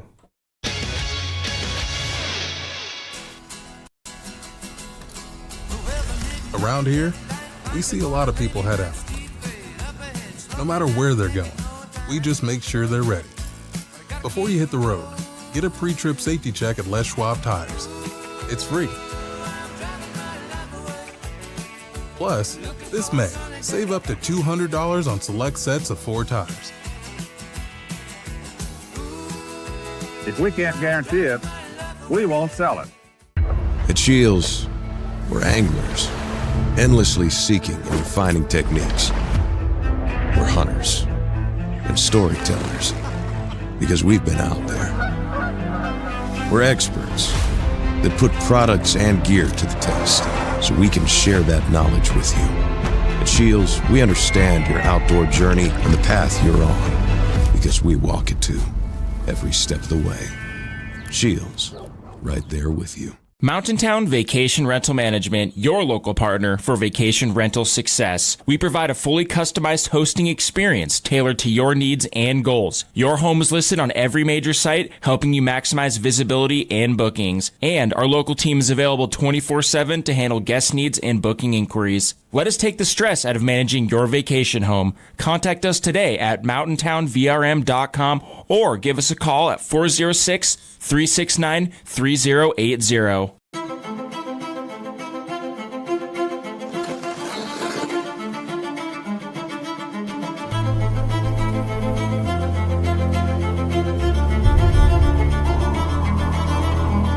The rare moments in life, they're not just few and far between. They're meant to be treasured.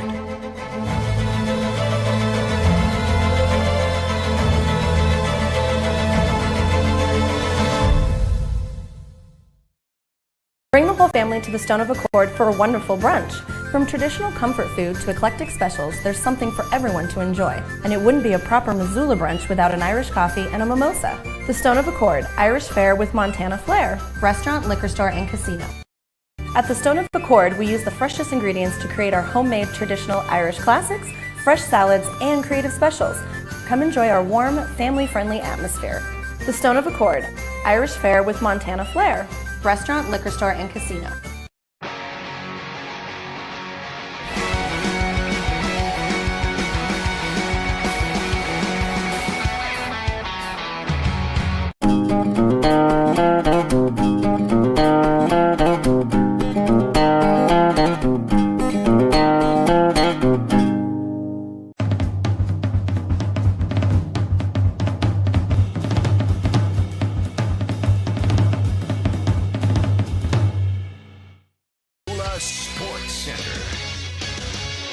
Montana State's women taking home the Big Sky Conference Outdoor Track and Field Championship overshadowed several other stellar accomplishments by collegiate athletes from Montana, particularly on the men's side. Hello, I am Hayden Smith. Montana State senior Rob McManus was named the most outstanding athlete after winning his third straight men's steeplechase title. The senior from Kashmir, Washington, finishes his Big Sky outdoor career with 3 conference titles and a silver medal in the event. He's already a 3-time All-American, and his season best time of 8 minutes 31 seconds will almost certainly send him back to the national championship meet. He currently ranks 12th in the nation in the discipline. For the Montana Grizzlies, Carson Bites helped U of M to a 3rd place finish as the Grizz scored 107.5 points, their highest total since 2002. Bites, a Missoula Sentinel product and former walk-on, continued his storybook breakout season. He helped lead the Grizz to a gold medal in the sprint relay and posted the top qualifying time in the 100-meter prelims before stumbling in the final and still finishing 3rd with a time of 10.49 seconds. He bounced back in impressive fashion by winning gold in the 200 meters with a time of 20.88 seconds. Other champions from Montana included Grizz senior Cadence Waller in the men's 400, Montana State senior Genevieve Lynch in the women's hammer, and Montana freshman Callie Wilson in the women's 100 and 200 meters.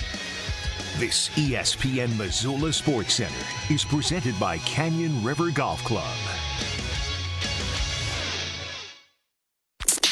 This is Nuanez Now on 102.9 ESPN Radio Missoula.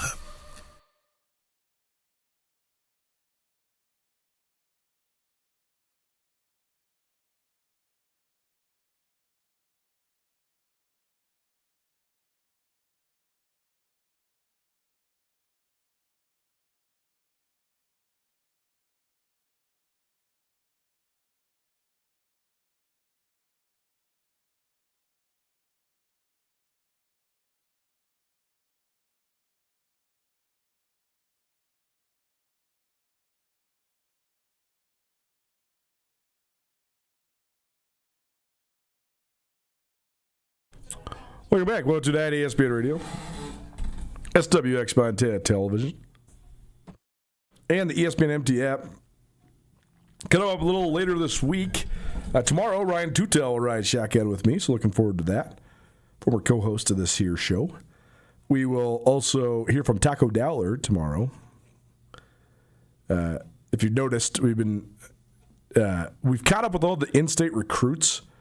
And I also recorded with the 3 guys that are doing the NIL camp, so we're sort of just rolling those out. We had Eli Gilman last week and Adam Jones yesterday, so now I have Taco tomorrow. I know people sometimes get twisted in a bun about Grizz, Cats, Grizz. Well, I remind you, a couple weeks ago we had Bobby Kennedy and Brett Myers on the show. I don't know. I know I don't need to justify myself, but just letting you know, for those who are saying, why we got to listen to Adam Jones and Taco Dowler twice in 1 week? Well, this is kind of the way that it's getting rolled out. But we'll have plenty of Grizz stuff. If you just heard Dawson Hammond, he's a future Grizz. And we'll have a couple other interviews like that moving forward as part of our senior spotlight, too. So I have no fear. We always have you covered when it comes to both the Grizz and the Bobcats here at Nuanez Now. But tomorrow, Tutel will hang, as will Taco. And then on Thursday, we're going to hear from Samuel Kim. Usually that's our lead segment on Wednesdays. But just switching it up because Ryan was available tomorrow. And just wanted to have as much time with him as possible, and then so we'll roll with Sammy on Thursday to lead the show and to have a couple other things for you there. Also working on a couple other interviews with some of the top senior high school athletes from around the state of Montana. So Fun time of year. I thought that was interesting what Dawson Hammond said. He said, it hasn't really sunk in yet that I graduated. He graduated Malta High School on Saturday. He's like, I thought it would feel more special. The thing that's funny is that, like, right away, maybe you have a party or whatever, but, like, it doesn't actually sink in, right? Part of it's he's still doing track, and then he's going to roll right into the All-Star football circuit, so he'll be at the Mondac game and the Shy game. But I think it doesn't really sink in until you actually do your last high school sporting event. For a lot of athletes, that's like state basketball. So then you have 3 months of sort of senioritis where you're just ready to be done. But then you also, it's sort of settled in that your high school sports career is over.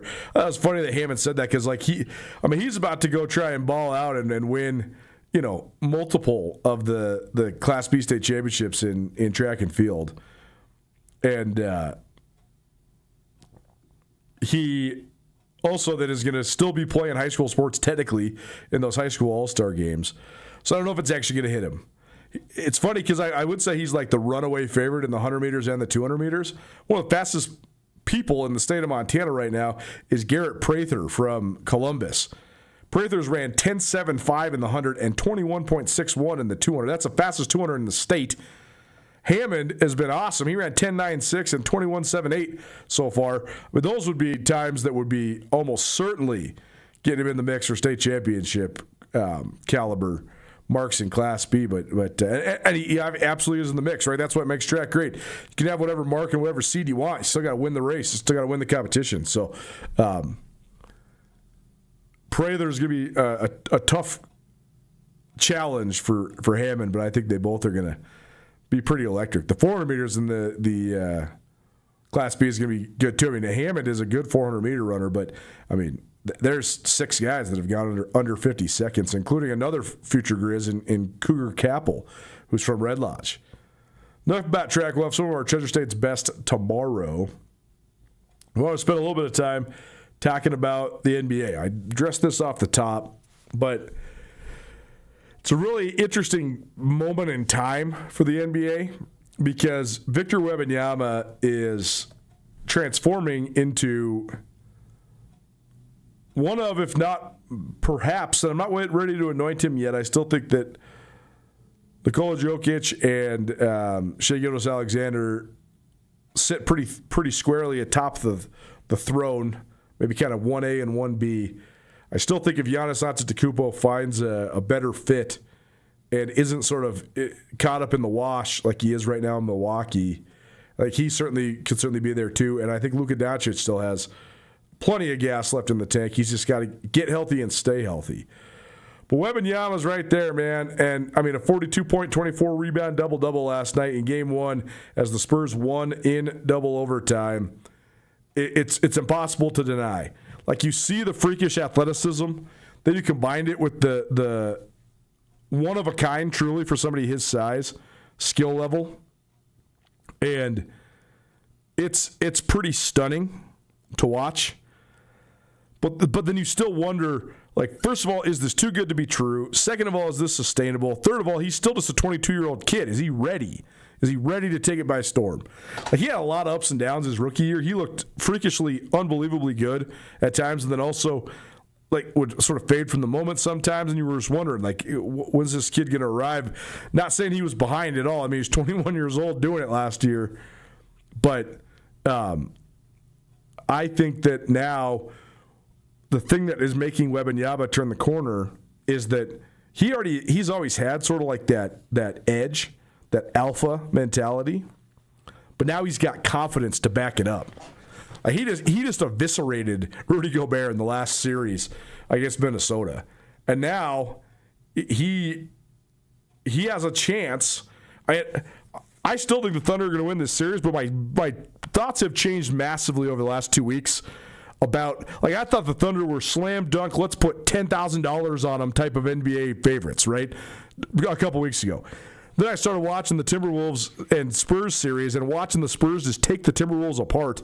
I started thinking, oh, man, the Western Conference Finals might be pretty good. And then when the Spurs go into OKC and win like that, and Wembanyama plays like that, now you're thinking, oh, shoot, maybe the time's not in the future for the Spurs. Maybe the time is now for San Antonio.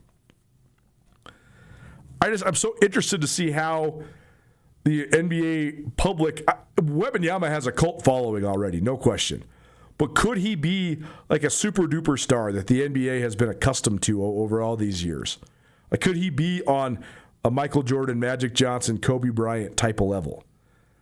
I'm not sure. I do think the fact that he's so tall makes him seem almost like a circus, like he's almost like a freak show.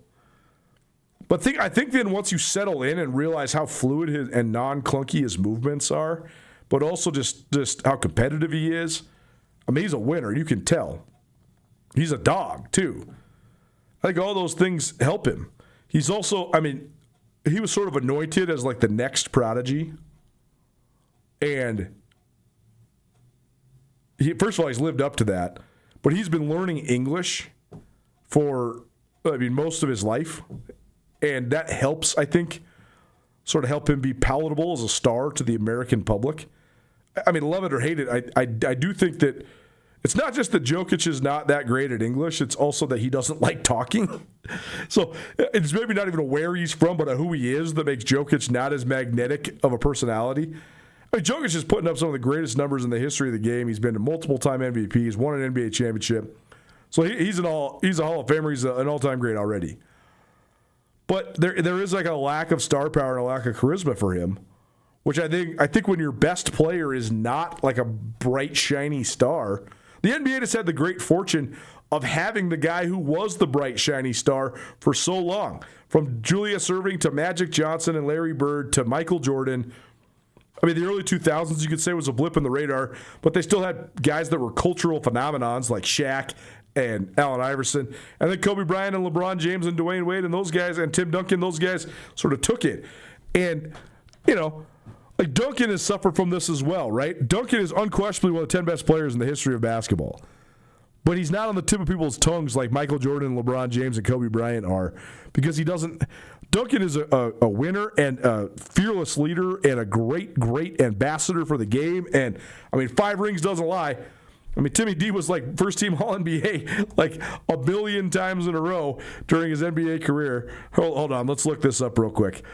He was an NBA All-Star 15 times. He was first-team All-NBA 10 times, second-team 3 times, and third-team 12 times. So he was literally All-NBA 15 times. That has got to be one of the top 5 marks ever. A wonderful teammate, all that stuff. But he doesn't have that same it factor, that same charisma that some of the other guys that were sort of in his peer group had. So he was never as big of a star, even though he won as much as anybody. I'm still trying to find if Wembanyama's got it, but I think he does. He's got the flair for the dramatic. Again, I think the number one thing for him to be a super duper star that people are going to have to get over is treating him like it's a freak show, like treating it like it's a circus, instead of that he's an actually serious player. Because he is, make no mistake, he is a serious player, and the Spurs are a serious team. It's pretty darn impressive. Nuanez Now 129 ESPN Radio. I got smoked last night. Sorry if you followed me into the abyss. I hardly ever give like straight out the gate, here's my pick for tonight's game. But Sportsbet Montana had the line at 6 last night. I just figured I didn't think the Thunder were going to smash, but I thought that they would win, and they would win, between 8 and 14 points, let's say, just because, you pull away, you get free throws, whatever. I was just straight up wrong. I have no excuses. I led you astray. If you tailed me, I'm sorry. Appreciate Sportsbet Montana for their continued support of our NBA and Stanley Cup Finals coverage. Sportsbet Montana has kiosks all across the state, 550 of them to be exact. Get the app. It's an easy way to make your parlays. It's an easy way to pair bets together. It's an easy way to check out the lines both in real time and pregame as well. Visit sportsbetmontana.com or get the Sportsbet MT app in your life. Appreciate them for their continued support. So I'm not going to give you a pick for tonight, but I always do lean home team when the home team has good home court advantage, and when it's game 1, right? Like I think the Cleveland Knicks series is going to be pretty knockdown, drag out. I think both these series will go 6 and maybe 7 games. But I do think the Knicks coming off a longer rest after they absolutely annihilated the Sixers and swept them. The Cavs played a Game 7 on Sunday. Granted, Detroit did not treat it like a Game 7, and they faded into nothingness, and they lost by 30. So maybe Cleveland doesn't have any hangover from Game 7, and it's not like it was an intense all-timer. It was crazy watching Sunday's game and how pathetic it was. I mean, I turned Sunday's game off because you could just tell the Pistons had nothing, and the Cavs were just dismantling them. To turn that game off with like 4 minutes to go in the second quarter, and then last night to just, keep going back. We were watching between a couple different shows, but I also, we made sure to watch the stretch run the end of it, and unbelievable to watch the different levels of intensity and passion and care and all that stuff. That's all to say that Detroit should be ashamed of itself. Maybe Cleveland doesn't have any Game 7 hangover, so maybe my rationale here is wrong. But I just think the Knicks at home, the Garden's going to be rocking, the celebs are going to be out in full force. The Knicks are really good, and they've also just been kicking it for the last week. So I think the Knicks have a huge advantage tonight, but I think that's going to be a really good series. Knicks 6.5-point favorites. The total set at 218.5. Appreciate Sportsbet Montana for their continued support of what we got going on when it comes to the NBA playoffs. Nuanez Now, 129 ESPN Radio. Give you some final thoughts on the way home. Don't change that dial. Keep it right here.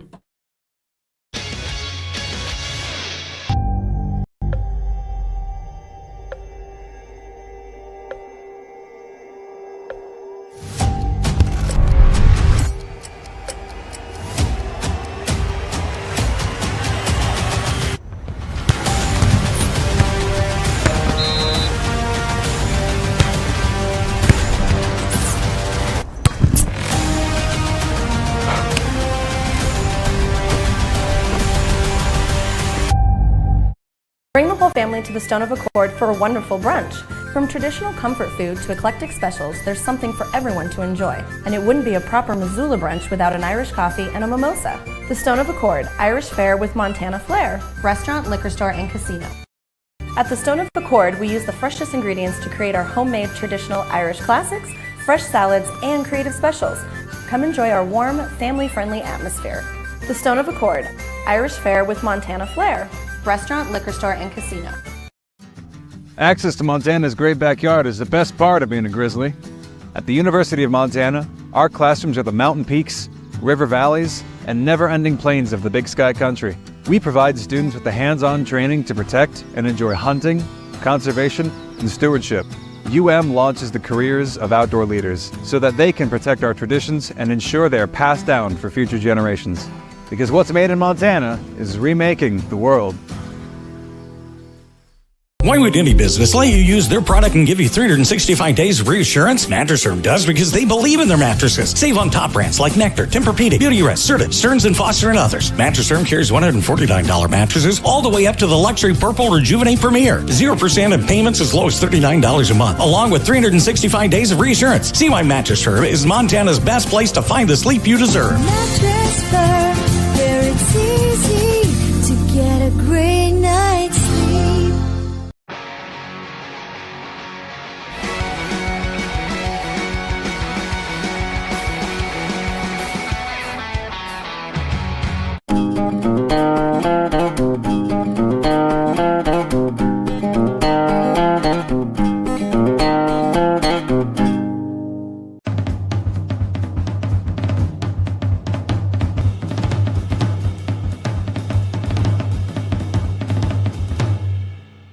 Mountain Town Vacation Rental Management, your local partner for vacation rental success. We provide a fully customized hosting experience tailored to your needs and goals. Your home is listed on every major site, helping you maximize visibility and bookings. And our local team is available 24/7 to handle guest needs and booking inquiries. Let us take the stress out of managing your vacation home. Contact us today at mountaintownvrm.com or give us a call at 406-369-3080.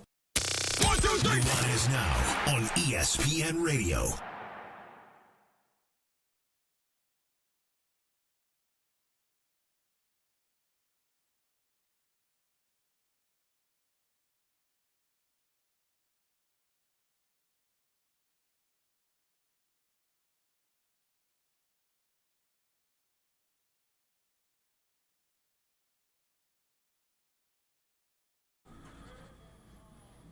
Welcome back. 129 ESPN Radio, SWX Montana Television, and the ESPN MT app. The breaking news today, Jason Kidd out as the Mavericks head coach after 5 seasons. That's a pretty tough draw, just given what the Mavericks have sort of gone through the last couple of years. I mean, I'm sort of lukewarm on Jason Kidd as a coach, but it's hard to kill a guy who had a transcendent talent in Luka Doncic on his team, and then they traded him. But then it comes back around, you get the number one pick in Cooper Flagg, but you only get 1 year to coach him, and then Flagg was the rookie of the year. So, I don't know. It'd be interesting to see who Dallas hires. Again, I'm lukewarm on Kidd as a coach. But, Dallas is a proud franchise. They've won an NBA title, even in this century. They also have a new president in Masai Ujiri. He used to be the president for the Raptors, and he helped bring a championship to Toronto.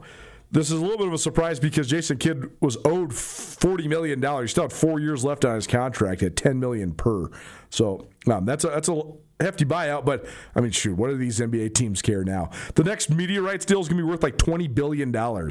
If you think the amount of money these guys are making right now is crazy and obscene, it ain't even close. It's about to double if the media rights rumors of who gets it and what they pay, and having like 6 or 7 different media sponsors. You're going to have guys signing $100 million a year contracts. Right now, highest paid player in the NBA, Stephen Curry, made $60 million last year.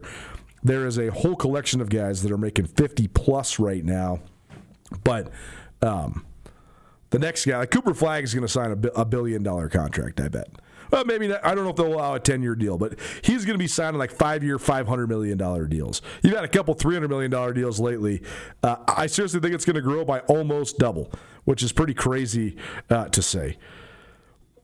Back at it tomorrow, Ryan Tutel joining us. We're going to talk some NBA. We're going to talk some PGA Championship. We're going to talk some Stanley Cup playoffs. We're going to talk some Grizz and Bobcats. We're going to talk some Taco Dowler. We'll talk Cats through the lens of Taco Dowler, but certainly what does he need to do for an encore after his epic national championship game performance? So that'll be fun having Tutel in. Samuel Kim, who usually leads Wednesday's show, he'll be with us here on Thursday, so looking forward to that as well. Recorded with him actually in studio here today, so appreciate him for swinging down, no doubt. And if you have anything you want Tutel to address, myself and Tutel together, let us know. 406-888-1029. That's 888-1029. Thanks to our friends at Red's Bar. I was remiss. I missed their read for the first time in years last week. So usually we do it on Fridays. Give them a little extra love today. But Red's is an institution in downtown Missoula. If you need a place to watch the NBA or the Stanley Cup or both, head on down to Red's on Ryman Street. Red's Bar, a Missoula institution. We'll see you tomorrow at 4 p.m. In the meantime, have yourself a wonderful evening and be good. It's 102.9 ESPN Radio.